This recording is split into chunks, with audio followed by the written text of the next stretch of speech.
ఇంతకన్నా ఘోరమైన అన్యాయమైన రాజకీయ పరిస్థితులు బహుశా ఎక్కడా ఉండవు, ఒక మన రాష్ట్రంలో మాత్రమే ఉంటాయి. సార్, రాష్ట్రంలో వివిధ అంశాలకు సంబంధించి మీరు పర్యటన చేస్తూ ఉన్నారు. అయితే మీ పరామర్శలు కానీ మీ యాత్రలు కానీ ఇవన్నిటిని కూడా law and order situation create చేస్తూ ఉన్నాయి, శాంతి భద్రతలకు విఘాతం కలిగిస్తున్నాయని అటు ప్రభుత్వానికి సంబంధించిన ప్రతి వాళ్ళు మాట్లాడుతున్నటువంటి పరిస్థితి సార్. లా అండ్ ఆర్డర్ సమస్యలు ఎవరు క్రియేట్ చేస్తున్నారు స్వామి? నేను పోతాను, కలుస్తాను, వస్తాను, వీళ్ళకేం సంబంధము? రైతుల దగ్గరికి పోయినాను, రైతులను కలిసినాను, రైతు సమస్యను లేవనెత్తినాను, ప్రెస్లో అడ్రస్ చేసినాను, రైతు సమస్యలనే లేవనెత్తినాను, రైతు సమస్యలే చెప్పినాను. ఎవరికి ఏం తప్పు జరిగింది? ప్రతిపక్షంలో ఉన్న ప్రతిపక్ష నాయకుడిగా నేను చేయాల్సిన ధర్మం నేను చేసిన నా ప్రోగ్రాంను అడ్డుకునింది మీరు. ఎందుకు అడ్డుకున్నారు? నా ప్రోగ్రాంకి ఎంతమంది వస్తే నీకేం బాధ? నీ ప్రోగ్రాంకు రాలేదని నీకెందుకు అంత బాధ? నీ ముఖం చూడడానికి ఎవరు రావడం లేదు ఎందుకనంటే నువ్వు చేసిన పన్నట్టుండయి. నువ్వు అందరినీ అబద్ధాలు చెప్పి అందరినీ మోసం చేసి నువ్వు అందరి ఉసురు నువ్వు పోసుకుంటా ఉండవు. కానీ మా ప్రభుత్వంలో మేము చెప్పిన మాటలను పెట్టుకున్నాం, అందరికీ మంచి చేసినాం. కాబట్టి ప్రతి ఒక్కరిలో కూడా ప్రేమ మా పార్టీ మీద మా మీద ప్రేమ ఎక్కువైంది. ప్రేమ ఎక్కువైనప్పుడు వాళ్ళు వస్తే తప్పే ఉంది. వాళ్ళు వచ్చినందువల్ల నీకేం బాధ? నువ్వేమైనా వాళ్ళకైనా భోజనం పెడతానావా? నువ్వేమైనా వాళ్ళని ఏమైనా చూసుకుంటున్నావా? నీకేం బాధ? మా పార్టీ వాళ్ళు, లేకపోతే నన్ను అభిమానించేవాళ్ళు, నన్ను ప్రేమించేవాళ్ళు, లేకపోతే ప్రజలతో పాటు నేను మమేకం అవుతున్నాను, వాళ్ళకు లేని బాధ నాకు లేని బాధ నీకెందుకు బాధ? గంజాయి బ్యాచ్ అదే నేను చెప్పేది. ఆయన ప్రతి ఒక్కరి మీద అబాండాలు వేయడం ఆయనకు అలవాటు అయిపోయింది. రైతుల సమస్యలు నేను లేవనెత్తితే నేను వెళ్ళేదాకా రైతుల సమస్యలు ఆయన ఎందుకు ప్రస్తావించలేదు? అదే పొగాకు రైతులకు కానీ, అదే మిర్చి రైతులకు కానీ, అదే తెనాలిలో జరిగిన ఘటనకు కానీ, లేకపోతే నిన్న జరిగిన ప్రైవేట్ కంప్లైంట్ ఇచ్చే విషయంలో కానీ, ఇవన్నీ కూడా జెన్యూన్ ప్రాబ్లమ్స్ అవునా కాదా? ప్రతి ఒక్కరికి జరిగిన నష్టం అవునా కాదా? మరి ఆ సందర్భాలలో వాళ్ళకు జరిగిన నష్టంలో నేను కూడా వాళ్ళతో పాటు సంఘీభావం తెలుపుతూ వాళ్ళతో పాటు నేను కూడా వాళ్ళ బాధలో ఏకమైనప్పుడు, వాళ్ళ బాధలో నేను పాలు పంచుకున్నప్పుడు నీకేం బాధ? నేను పోయి పాలు పంచుకునేదాకా నువ్వెందుకు స్పందించడం లేదు? అసలు నువ్వు స్పందించుంటే నేను పోవాల్సిన అవసరం నాకు ఉండేది కాదు కదా. నువ్వు స్పందించడం లేదు కాబట్టి నేను పోవాల్సి వస్తూ ఉంది. నువ్వు బాగా పట్టించుకుంటే సమస్య ఉంది.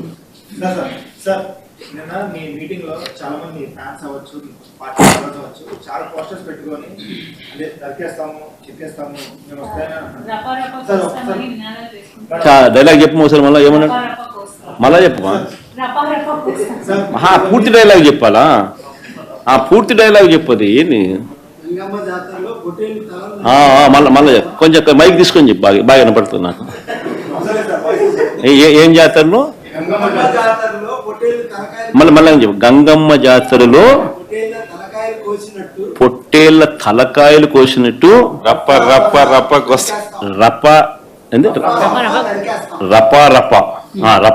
నరికేస్తాం. అదో పోస్టరా? అదే సినిమా డైలాగ్ అనుకుంటా స్వామి. యా cinema dialogue? Pushpa 2 sir. Pushpa cinema dialogue అది.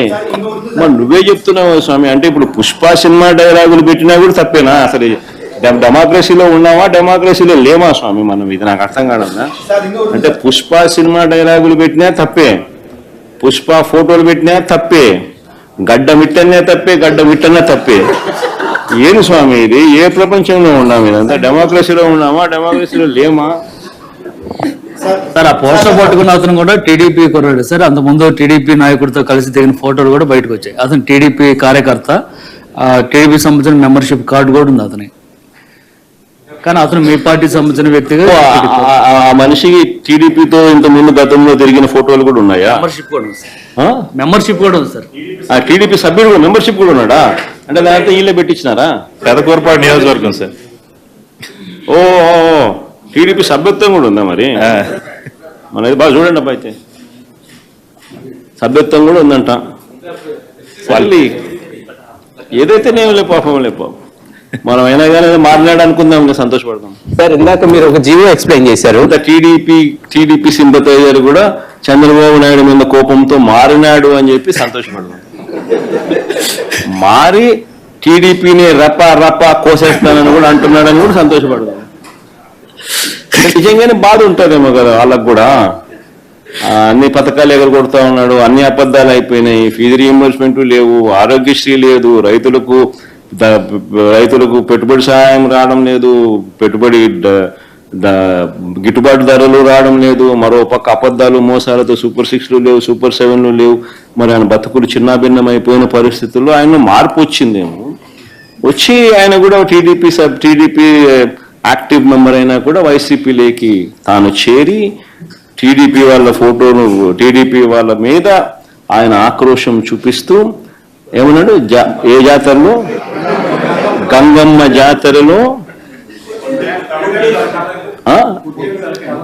పొట్టేళ్ళు తలలు నరికినట్టు రపా అని నరుకుతానని చెప్పి ఆయన అంటానంటే దాని అర్థమైంది. మరి చంద్రబాబు నాయుడు అనే వ్యక్తి ఇంత మోసం చేస్తా ఉన్నాడు కాబట్టి ప్రజలు అంత కోపాన్ని చూపిస్తా ఉన్నారు. అందులో వాళ్ళ కార్యకర్తనే వాళ్ళ నుంచి మారి వైసీపీలోకి వైసీపీ కార్యక్రమంలో పాలు పంచుకుని